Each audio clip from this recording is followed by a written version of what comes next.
இலக்கியா சீரியலில் அடுத்து என்ன நடக்கலாம்?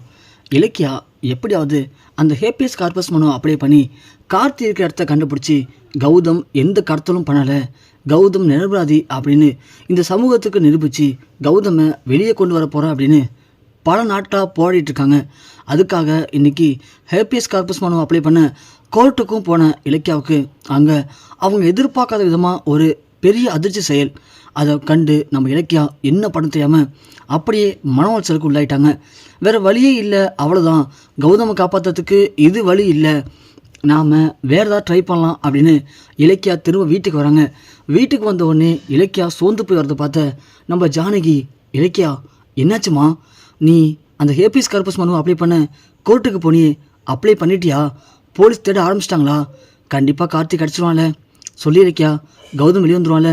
இங்கே பாருமா, நான் உங்ககிட்ட கேட்குறது ஒன்று மட்டும்தாம்மா, பெத்த ஒரு அம்மாவா உங்ககிட்ட மண்டிக்கிட்டு பிச்சை கேட்குற மாதிரி கேட்குறேன். என் புள்ள கார்த்தியும் என் புள்ள கௌதமும் பழைய மாதிரி எந்த பிரச்சனையும் இல்லாமல் ரெண்டு பேரும் வெளியே வந்து ஒரே வீட்டில் ஒத்துமையாக வாழணும்னு நான் ஆசைப்பட்றேம்மா. அதை விட பெற்றவளுக்கு வேறு என்ன இருக்க போகுது? சொல்லி இலக்கியா, இது நடக்குமாம்மா, சொல்லுமா அப்படின்னு நம்ம ஜானு கேட்க இலக்கியா அப்படியே ஒரு மாதிரி கண் கலங்கி நிற்கிறாங்க. இலக்கியா என்னாச்சுமா? போகும்போது அவ்வளோ நம்பிக்கையாக சொல்லிட்டு போனியம்மா, இப்போ ஏன் இவ்வளோ அமைதியாக இருக்க? என்னாச்சு? அப்ளை பண்ணியா இல்லையா? இல்லை வேறு எதுவும் பிரச்சனையா? சொல்லி இலக்கியா. இல்லைத்த, நான் திரும்பவும் தோற்று போய் தான் நிற்கிறேன். நான் எத்தனையோ வாட்டி வழி கிடச்சிச்சு அப்படின்னு அந்த வழியில் போனாலும் அது நமக்கு ஒரு முட்டு சந்தை தான் இருக்குது. திரும்ப திரும்ப நான் கௌதமை காப்பாற்ற முடியாமல் கஷ்டப்படுறேன் அத்தை. எனக்கு கௌதமை எப்படி காப்பாற்றுதுன்னு எதுவுமே புரியாமல் நானே இப்போது ஒரு கண்ணை கட்டி காட்டில் விட்ட மாதிரி கஷ்டப்படுறேன் அத்தை. என்ன இலக்கிய சொல்கிற? எனக்கு ஒன்றுமே புரியல. என்ன ஆச்சு உனக்கு? அப்போ கௌதம் வெளியே வர மாட்டானா? என்னாச்சு எனக்கு பிள்ளைக்கு கௌதமுக்கு? சொல்லி இலக்கியா. இல்லைத்த, கோர்ட்டில் அப்ளை பண்ணான்னு நீ கோர்ட்டுக்கும் போயிட்ட, லாயரும் எல்லாமே சரிதான் சொல்லி அவங்களும் உள்ளே போனாங்க. அந்த நேரத்தில் அந்த எஸ்எஸ்கே மனைவி தாட்சாயின் இருக்கால, அவள் வந்தா. அவன் ஏன் இலக்கிய அங்கே வந்தா? அதான் சொல்கிற கேளுங்கத்த, வந்து இது மாதிரி நீ கார்த்தியை காப்பாற்றுறதுக்காக கார்த்தியை கண்டுபிடிக்க சொல்லி ஹேபியஸ் கார்பஸ் மனு அப்ளை பண்ண தானே கோர்ட்டுக்கு வந்திருக்க. அது எனக்கு நல்லாவே தெரியும். அது மட்டும் இல்லை, அந்த ஜட்ஜுக்கிட்ட அந்த நாகுடைய ஃபோட்டோ காட்டி தானே நீனு இவன் தான் கார்த்தியை கடத்திருக்கான்னு சொன்னேன். இப்போது நீ கார்த்தியை காணா போயிட்டான் அப்படின்னு அவனை தேடி இந்த மனுவை அப்ளை பண்ண போறியா? இல்லை நாகு கண்டுபிடிச்சி விடுங்கன்னு சொல்லி அவனுக்காக வந்து மனு அப்ளை பண்ண போறியா?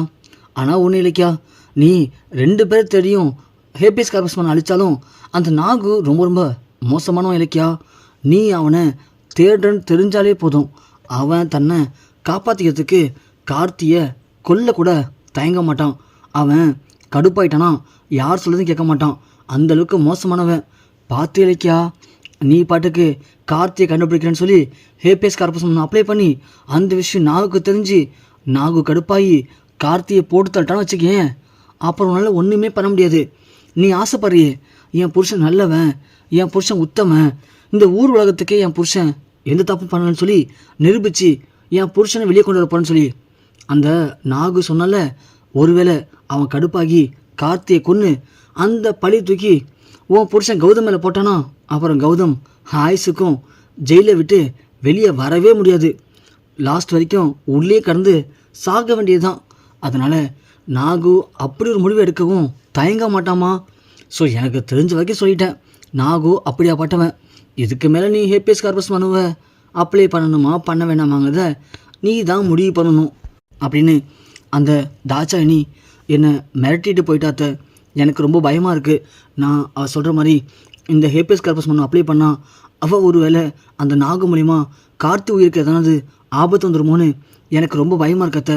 இந்த விஷயம் எப்படி தெரியுமாத்தான் இருக்குது, முள்ளு மேலே வந்து சேலை மாதிரி தான். நாம் அவசரப்பட்டு சேலை இழுத்தா சேலை கிழிஞ்சிரும், இல்லை முள்ளை இழுத்தா முள்ளுக்கு ஆபத்து. அது மாதிரி தான் கார்த்தியை காப்பாற்றணுன்னா நாம் இப்போது சட்டப்படி நீ மூவ் பண்ணி எதுவுமே ஆகாதத்த. இல்லைனா அந்த தாட்சாயணிக்கு தெரியாமல் நாம் மூவ் பண்ணணும். ஆனால் எனக்கு ஒன்று மட்டும் புரியலத்த, நாம் அன்னைக்கு வீட்டில் பேசின விஷயம் அந்த தாட்சாயணிக்கு எப்படி தெரிஞ்சது? ஆமாம் இலக்கியா, நீ இன்னைக்கு ஹேபியஸ் கார்பஸ் மனு அப்ளை பண்ண போகிறேன்னு அவருக்கு எப்படிமா தெரிஞ்சது? அதான் நானும் யோசித்து பார்க்குறேன். நாம தான் பேசிட்டு இருந்தோம் அத்தை, இப்போ தான் எனக்கு புரியுது. பைரவி ஆண்டி வந்தாங்க ஞாபகம் இருக்கா? அவங்க தான் போய் கண்டிப்பாக அந்த எஸ்எஸ்கேகிட்டையும் தாட்சானிக்கிட்டையும் சொல்லியிருக்க வாய்ப்பு இருக்கத்த. அவங்க நம்ம கூட இருந்து நமக்கு குழி பறிக்க ஆசைப்பட்றாங்க. ஏன் தான் அவங்க இப்படி இருக்காங்கன்னு தெரில. எனக்கு தெரிஞ்ச வரைக்கும் அவங்களோட திட்டமாக தான் இருக்கும் இது. அதான் அந்த தாட்சா இன்னைக்கு கரெக்டாக நான் பண்ணுறது தெரிஞ்சுக்கிட்டு வந்து என்னை மிரட்டி விட்டுட்டு போயிட்டா. ஐயோ இலக்கியா, என்னம்மா இப்படிலாம் சொல்கிற? அந்த தாட்சாயினி இப்படி சொல்கிறத பார்த்தா எனக்கு ரொம்ப பயமாக இருக்குமா. கார்த்தி உயிருக்கு எதனா ஆபத்து வந்துடுமாம்மா?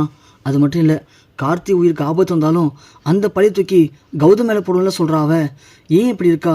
அவளுக்கு என் புள்ள அப்படி என்ன பாவம் பண்ணா? பிஸ்னஸில் தொழில் ரீதியாக எதிரியாக இருக்கிறது தப்பு இல்லையே. அதை பிஸ்னஸ் மூலியமாக தானே சரி பண்ணணும்.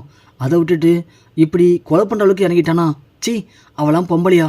அவளும் ஒரு தாய் வயிற்றில் தானே பிறந்திருப்பா. அவளுக்கும் பிள்ளைங்க இருந்தா அவளுக்கு இந்த அருமை புரிஞ்சிருக்கும். சி, எப்படியாப்பட்ட மனுஷியாவ. கடவுள் அவளாம் தண்டிக்காமல் நல்லா தானே வச்சுருக்காரு. ஆனால் எது தப்பையும் பண்ணாத என் புள்ளையை போட்டு இப்படி தண்டிக்கிறாரு அப்படின்னு இங்கே ஜானகி பயங்கரமாக அழுகிறாங்க.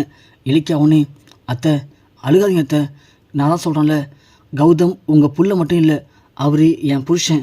அப்படி இருக்கும்போது கண்டிப்பாக நான் கார்த்தி கௌதம் 2 பேரையும் எந்த பிரச்சனையும் இல்லாமல் காப்பாற்றி வெளியே கொண்டு வருவேன் அத்தை.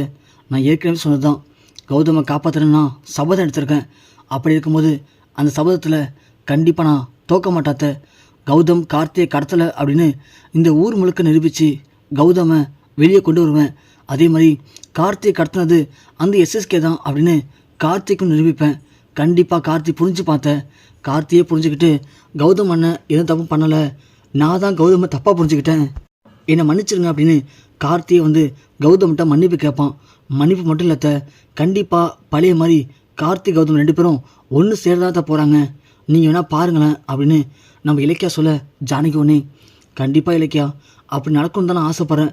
நான் வேண்டாத கடவுள் இல்லை, ஆனால் ஒரு கடவுள் எனக்கு கண்ணை திறக்கலை அப்படின்னு நினைக்கும் போதாம்மா கஷ்டமாக இருக்குது அப்படின்னு ஜானகி சொல்கிறாங்க. இன்னொரு பக்கம் பார்த்தா இங்கே தாட்சாயினி கோர்ட்டில் நடந்த எல்லாத்தையும் போயிட்டு எஸ்எஸ்கேட்ட சொல்கிறாங்க. எஸ்எஸ்கே ஒன்று, இன்னும் தாட்சாயினி இவ்வளோ விஷயம் நடந்து முடிஞ்சிச்சா? நீ வேறு ஏன் நாகை பற்றி சொன்ன? ஐயோ எஸ்எஸ்கே, நான் மட்டும் அந்த இடத்துல நாகை பற்றி பேசாமல் வந்தா கண்டிப்பாக இலக்கியா ஹேபியஸ் கார்பஸ் ஒன்று அப்ளை பண்ணியிருப்பா. அப்படி பண்ணியிருந்தானா அப்புறம் போலீஸ் கார்த்தியை தேட ஆரம்பிச்சிருப்பாங்க. அது நமக்கு சிக்கல் தான். இன்னமும் கௌதம் தான் குற்றவாளின்னு சொல்லி அதிகாரப்பூர்வமாக அவனுக்கு தண்டனை கொடுக்கல. அப்படி கொடுத்தாச்சுன்னா அதுக்கப்புறம் நாம் எதை பற்றியும் கவலைப்பட தேவையில்லை. அதுக்கு முன்னாடி இந்த இலக்கியா எது பண்ணாலும் நாம் அவளை கண்காணிக்கணும் இல்லையா? அதான் அப்படி பண்ண. இலக்கியா பயந்து போய் வேறு வழி இல்லாமல் போயிட்டா எஸ்எஸ்கே அப்படின்னு தாட்சாயினி சொல்கிறாங்க. அது மட்டும் இல்லை, நாம் தான் நாகு மூலியமா கார்த்தியை கடத்தி வச்சுருக்கோம் அப்படிங்கிற விஷயம் யாருக்கும் தெரியக்கூடாது எஸ்எஸ்கே அப்படின்னு சொல்ல, அஞ்சலி கரெக்டாக எனக்கு தெரியும், என் புருஷன் கார்த்தியை யார் கடத்திருக்கான்னு எனக்கு தெரியுமா அப்படின்னு நம்ம அஞ்சலி சொல்லவும் எஸ்எஸ்கே தாட்சாயினி 2 பேரும் செம்ம ஷாக்காக வராங்க. என்ன எஸ்எஸ்கே அஞ்சலி தெரியும்னு சொல்கிறா? இது தாட்சாயினி சமாளிப்போம் அப்படின்னு எஸ்எஸ்கே சொல்ல, அஞ்சலி வந்து இங்கே பாருங்கம்மா, எனக்கு நல்லாவே தெரிஞ்சு போச்சு, அந்த இலக்கிய தான் கார்த்தியை கடத்தி வச்சுட்டு நம்மள்ட்ட டபுள் கேம் ஆடிட்டுருக்கா. நீங்கள் எதுக்கும் பயப்படாதீங்கம்மா, கண்டிப்பாக போலீஸ் கார்த்தியை கண்டுபிடிச்சி எல்லாத்துக்கும் காரணம் இலக்கியதான்னு சொல்லி அவளுக்கு சரியான தண்டனையை வாங்கி தராமல் நான் விட போகிறதில்ல அப்படின்னு முட்டாள்தனமாக அஞ்சலி பேசுறதை பார்த்து இங்கே ஒரு பக்கம் எஸ்எஸ்கேவும் தாட்சாயினியும் ரொம்பவே சந்தோஷப்படுறாங்க. ஒரு பக்கம் இலக்கியா எப்படியாவது கார்த்தி கௌதம் 2 பேரையும் காப்பாற்றணும், எஸ்எஸ்கே தாட்சாயினி இவங்களுடைய உண்மையான முகத்தை கிழிக்கணும், அவங்கள ஜெயிலுக்கு அனுப்பி அவங்க பண்ண எல்லா குற்றத்துக்கும் தண்டனை அனுபவிக்கணும் அப்படின்னு ஒரு குறிக்கோளோட இருக்காங்க. ஆனால் அஞ்சலி எதை பற்றியும் யோசிக்காமல் பணம் மட்டும் நமக்கு இருந்தால் வாழ்க்கையில் போதும் அப்படின்னு முட்டாள்தனமான முடிவு எடுக்கிறாங்க. ஸோ இந்த மிகப்பெரிய ஒரு திட்டத்தில் கண்டிப்பாக எஸ்எஸ்கே அப்புறம் தாட்சாயினி இவங்களோட சூழ்ச்சிகளை சரி செஞ்சு இலக்கியா கௌதமியும் கார்த்தியும் காப்பாற்றுவாங்களா, இல்லை என்ன நடக்கலாம் அப்படிங்கிறத கீழே மறக்காமல் கமெண்ட் செக்ஷனில் பதிவு பண்ணுங்கள்.